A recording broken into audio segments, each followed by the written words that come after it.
श्रावण मास की शुक्ल पंचमी को नाग पंचमी का पर्व मनाया जाता है। सनातन परंपरा में पशुओं को भी पूजने की परंपरा है। नागों की पूजा का भी विशेष महत्व है। नाग पंचमी का त्योहार इसलिए मनाया जाता है क्योंकि श्रावण मास में जबरदस्त बारिश होती है। सांप अक्सर अपने बिलों से बाहर आ जाते हैं। इसे रोकने के लिए मान्यता है कि नाग पंचमी का त्योहार मनाया जाता है। इस दिन सांपों को दूध पिलाया जाता है। हरिद्वार में 400 वर्ष पुराना मंदिर है। मान्यता है कि यहाँ पर नाग पंचमी को नाग देवता की पूजा करने से कृपा मिलती है। यहाँ के पुजारी रवि भानु का कहना है कि जिनकी कुंडली में काल सर्प दोष होता है, उन्हें इस दिन पूजन करने से इस दोष से छुटकारा मिल जाता है। होली देवता महाराज की जय, नाग देवता महाराज की जय। जिन लोगों की कुंडली में काल सर्प दोष होता है, उन लोगों को इस दिन विशेष पूजा करनी चाहिए।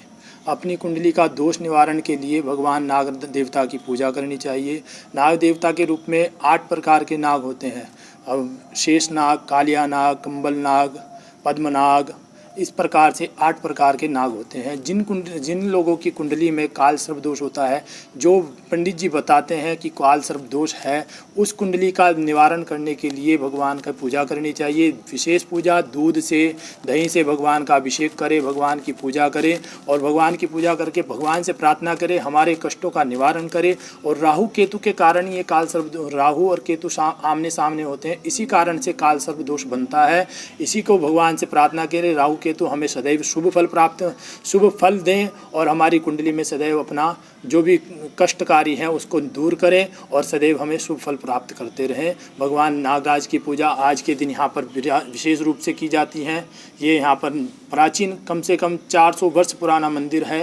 ज्योतिष आचार्य पंडित गिरधर शास्त्री बताते हैं कि एक मान्यता के अनुसार भगवान श्री कृष्ण ने सावन मास की शुक्ल पंचमी को कालिया नाग का वध किया था।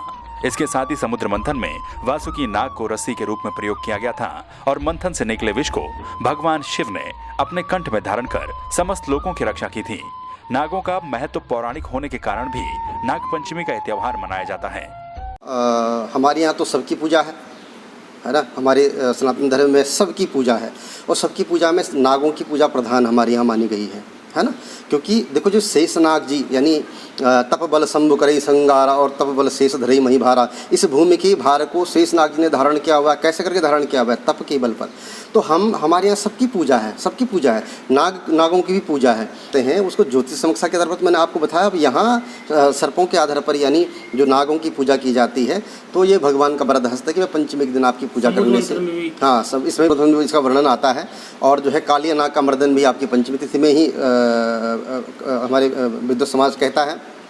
और जो है समुद्र मंथन में भी जो है यानी वासुकी से प्रार्थना की गई। इतनी बड़ी रज्जु सुमेरु का आपने कथा श्रवण की होगी, तो संक्षेप में बता रहा हूँ कि जो सुमेरु पर्वत है, उस पर्वत को जो है उसका मंथन करने के लिए इतनी बड़ी रज्जु कहाँ से आई, इतनी बड़ी रस्सी कहाँ से आए?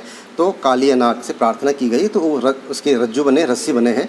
और उसका जो है फिर मंथन हुआ, उस मंथन से विष निकला है, उस मंथन से अमृत निकला है। तो यानी जो है विष को नीलकंठ बाबा ने हमारे धारण किया और नीलकंठ कहलाए, और जो है अमृतत्व को देवताओं ने प्राप्त किया। बभी जहाँ बभी हो वहाँ दूध भी चढ़ाने जाते हैं और घर में भी जो बना के नाग, उसमें यही दूध और खीर से पूजते हैं इसे। हाँ, पूजा तब से ये चलने लगा त्योहार। ऐसे घर में क्या बना? खीर बनाते हैं। मुख्य चीज़ तो खीर है। खीर से ही पूजते हैं नाग देवता, और कच्चे दूध से। और बाकी खाने के लिए पूरी सब्जी जो बनानी है वो बना लो। तो वह नाग देवता बनाते हैं गोबर से लीप के, और उसमें कोयले को दूध में घिस के तब 5 नाग बनाते हैं 5 जगह। अब फिर उसे घी, गुड़ और दूध से, खीर से पूजते हैं, धूप अग्यारी करके। नाग पंचमी के दिन भगवान महादेव और पार्वती की विधि विधान से पूजा करना शुभ माना जाता है। इसके साथ ही महादेव का रुद्राभिषेक करने के बाद नाग नागिन की मिट्टी की प्रतिमा बनाकर दूध, अक्षत, फूल, चंदन और मीठा अर्पित करने से भी जीवन में सर्प दोष नहीं होता है।